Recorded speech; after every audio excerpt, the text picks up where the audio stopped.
In this module, we continue working with this homogeneous goods duopoly situation, and we liken the decision of how much to produce to something called the prisoner's dilemma.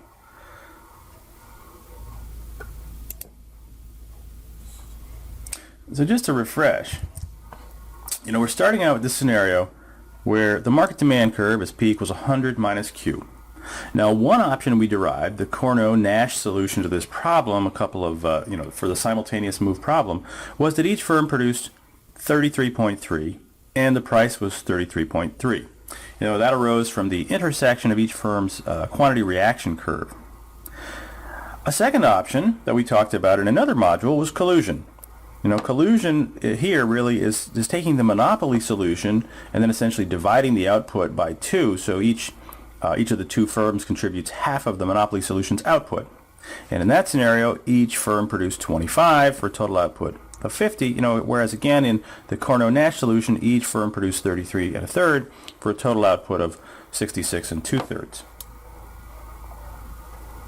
What we want to talk about here is essentially choosing between those two possibilities in a simultaneous move setup.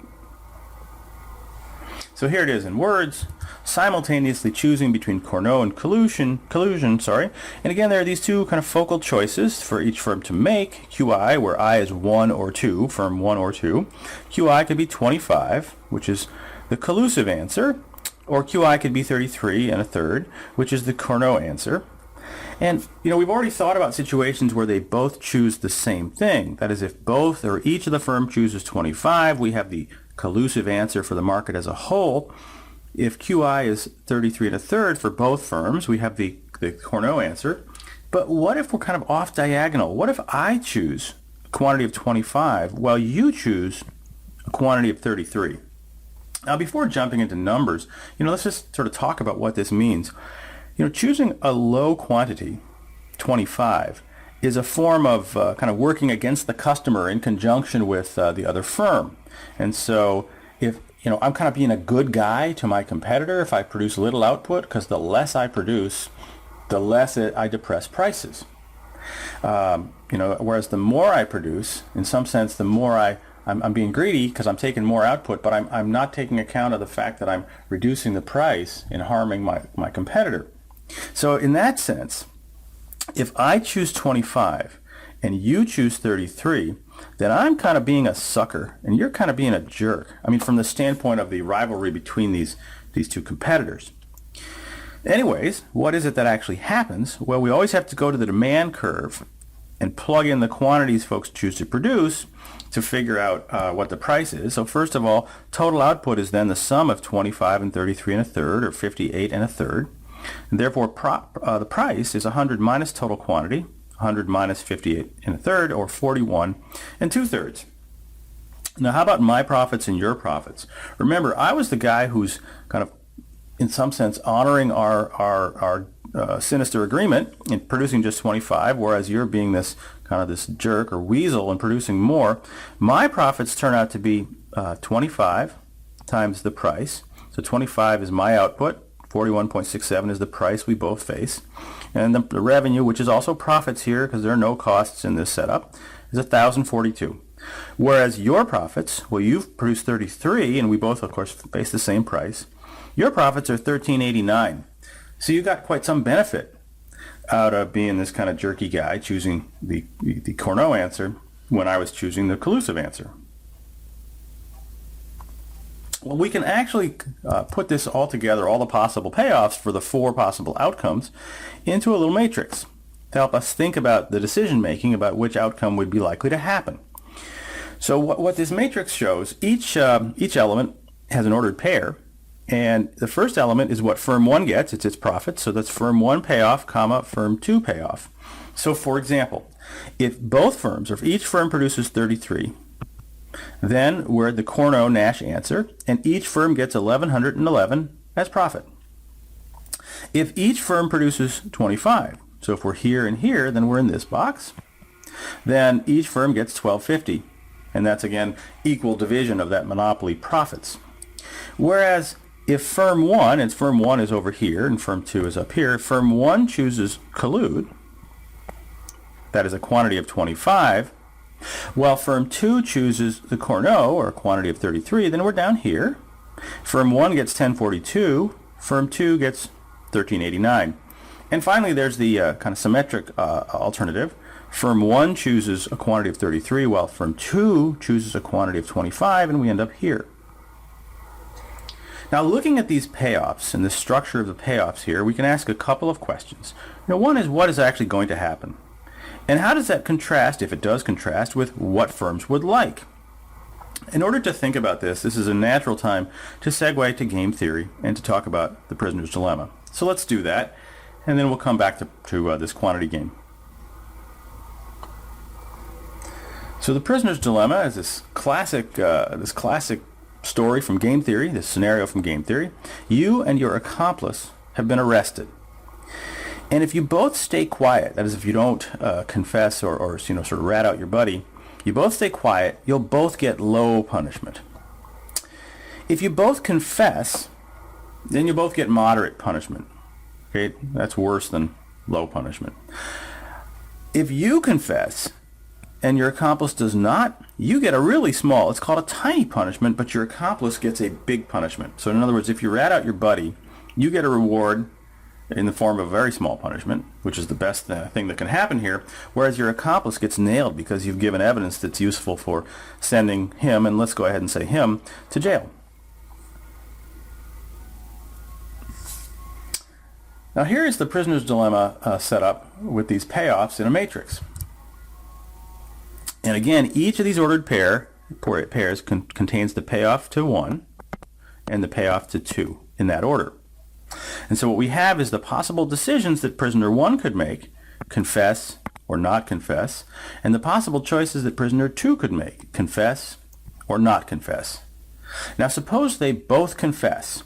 So both 1 confesses and 2 confesses, then we find ourselves here, and each of them gets a punishment, let's say, of 5 years. So these are minus because these are bad payoffs. If they were profits, they'd be plus, but this is time in jail, so let's call it negative. So if they both confess, then each of them gets 5 years. If they both don't confess, so if we're here and here, then we end up in this box, and they each get a smaller punishment, minus 2, so they each get 2 years. Now, on the other hand, let's suppose that prisoner 1 confesses, but prisoner 2 does not. Then prisoner 1 gets a reward in some sense. The prisoner 1 just gets minus 1, which is the tiny punishment, and prisoner 2 gets minus 10. And it's symmetric. If prisoner 2 confesses, we're here, but prisoner 1 does not, then prisoner 2 gets this tiny punishment, and prisoner 1 gets the big one. And again, I want to emphasize this is a simultaneous move game, so what that means in reality, if you think about cop shows on TV and so forth, you have these two folks who've been arrested, and they're in separate rooms not knowing what the other is doing. They have to make their decision to confess or not confess without communicating during this procedure with their confederate or their fellow prisoner. So this is a simultaneous move game, at least in the sense that they have to make a decision not knowing what the other one has done. So how does this work out? So let's talk about a process for figuring out what we would expect to happen. And let's first think about prisoner 1's decision. Okay, so 1 is making a choice about which row to be on, whether to be here or here, but not knowing where prisoner 2 is, whether prisoner 2 has decided to be here or here. But let's think it through, kind of conditional on the possible choices that 2 might make. So first of all, if we're thinking about 1's decision, but now let's think about it in the hypothetical scenario where 2 confesses. So if 2 were confessing, if we're here in this column, then 1's choice between confessing and not confessing is a choice between minus 5 and minus 10. Okay, now minus 10 is worse than minus 5. Minus 5 is better than minus 10. So if 2 were confessing, then 1 would prefer to confess.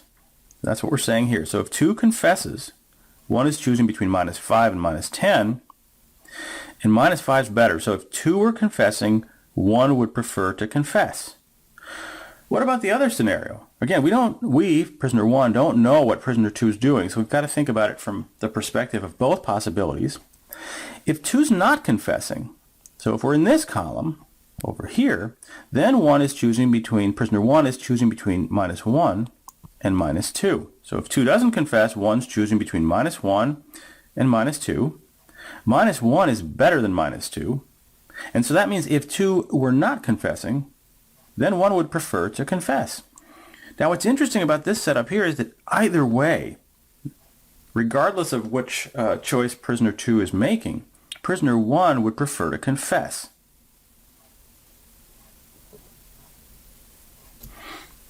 Now let's flip it around and think about it from prisoner 2's perspective.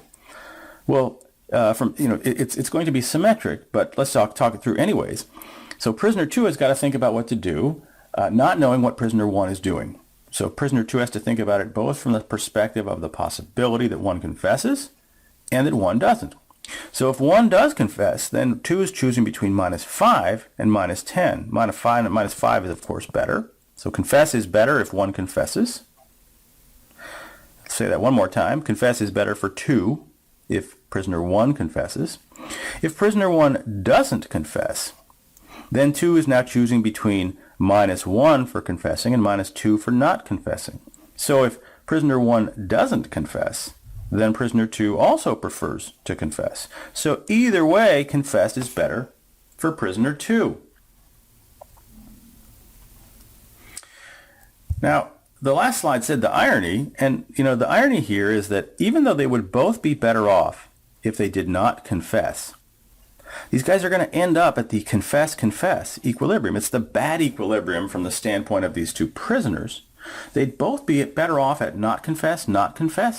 But in this simultaneous move game, confessing makes each of them better off regardless of what the other one did. That's kind of ironic. And that's the sense in which this is a dilemma for these prisoners.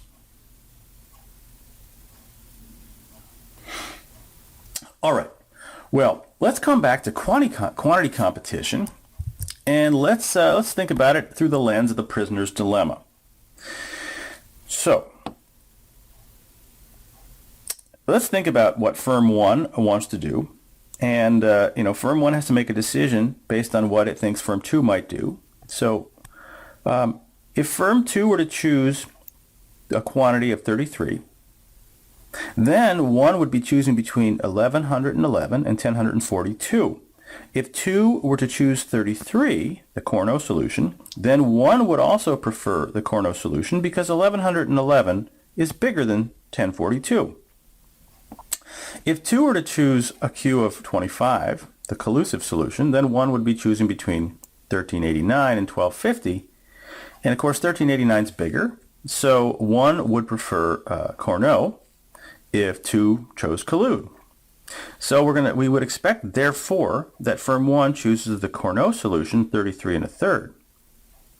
And this problem's symmetric. And let me just talk through the symmetry quickly. I like to make these little arrows connecting the comparisons. And so when we're thinking about the problem from firm 2's perspective, then we say, well, we don't know what firm 1's doing. Firm 1 might choose this, in which case firm 2 is choosing between this and this. And so if firm 1 were to choose the Cournot solution, firm 2 would prefer 1111 over 1042. Firm 2 would therefore prefer the Cournot. If firm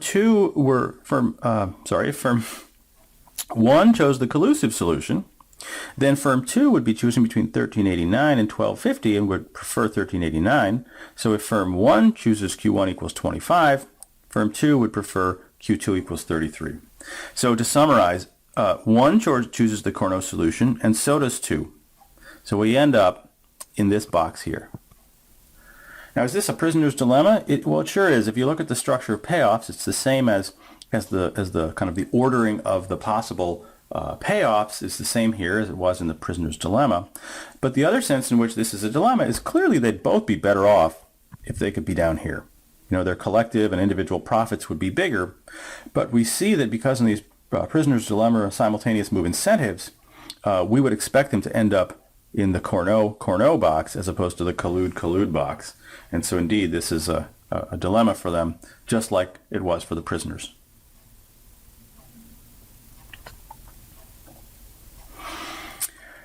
Just for the sake of clarity, let's do player 2 one more time.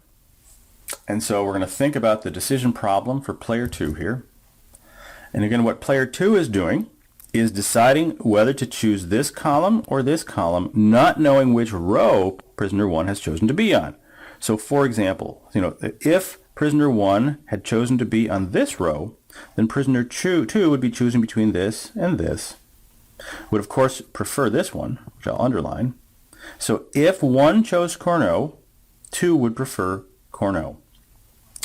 If 1 chose collude, then we're on this row. And now 2 is choosing between here and here, this payoff and this payoff. Would of course prefer this one, so I'll underline it. And so what we could say is, and this is a summary of something we've said before, but can't hurt to say it again, regardless of which choice 1 makes, 2 prefers Q2 equal 33.33, also known as our Cournot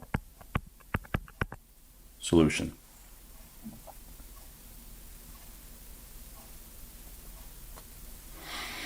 Now, it turns out the prisoner's dilemma has fairly wide application. So we can think about it for prisoners, we can think about it for the quantity setting game. We could also think about it in some other contexts. And so here the question is, if I'm concerned about safety, should I drive a big car or a small one? See, in this photograph we see a small car over here, Fiat 500, and here's a big car. I think it's a Range Rover. Now, in what sense is this like a prisoner's dilemma? Well, let's think about what happens in a head-on collision and the probability of a fatality for the driver of car number 1 and car number 2. So it's a little bit morbid, but that's okay. Let's go ahead and talk about it. It turns out, based on actual research, that if a small car hits a small car head-on, the probability of a fatality for each car, or drivers of each car, is 0.2 and 0.2. If a large car hits a large car, it turns out that the probability of fatality for car 1, car 2 is 0.26. So just from the standpoint of the probability of fatality, we'd both be better off if we were in a small car than if we were both in a large car. But let's think about the off-diagonal elements. So what happens when the driver of car 1 has a large car and car 2 is a small car? Well, if I have a large car and I hit your small car, my probability of dying falls substantially. The large car guy goes down to 4%, whereas the small car guy goes up to 38%. So when this guy here hits this guy here head on, this guy has a 4% probability of dying. This guy has a 38% probability of dying. And of course it's symmetric over here. So now let's think about what the various players would choose to do. So guy number 1 has to choose whether to get a small car or a large car, not knowing whether he'll eventually, in some probabilistic terms, hit a big car or a small car. So, he might hit a small car. Well, if he's hitting a small car, would he rather have a large car or a small car? Well, 0.04 is a better probability for dying anyways than 0.2. So rather have a large car if I'm hitting a small car. What if I'm hitting a large car? All right, so what if I'm hitting a large car? Then I'm choosing between 0.38 and 0.26. If I'm hitting a large car, I'm much happier in a big car than I am in a small car. So I'd rather have a large car. Either way, I'd rather have a large car. And it's symmetric for the other player. And so that means here, the prisoner's dilemma outcome is that we all end up over here with a bunch of big cars on the road, even though we'd all be better off from this standpoint if we were over here.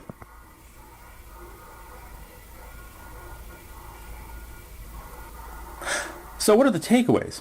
Well, first point is that prisoner's dilemmas are common in both life and business, and what's interesting about them, the reason why they're called dilemmas, is they lead us to these bad equilibria. So, for example, they lead the two prisoners to confess when they'd rather not. They lead us to the Cournot solution when collusion would be better for the firms involved. They can lead us all to have big cars when we'd all prefer to have small ones. Now, I should note that the quantity competition's so-called bad equilibrium is only bad for producers. It's much better than is collusion for consumers because prices are lower and quantity is higher. But nevertheless, from the standpoint of the actors involved, it's a bad outcome.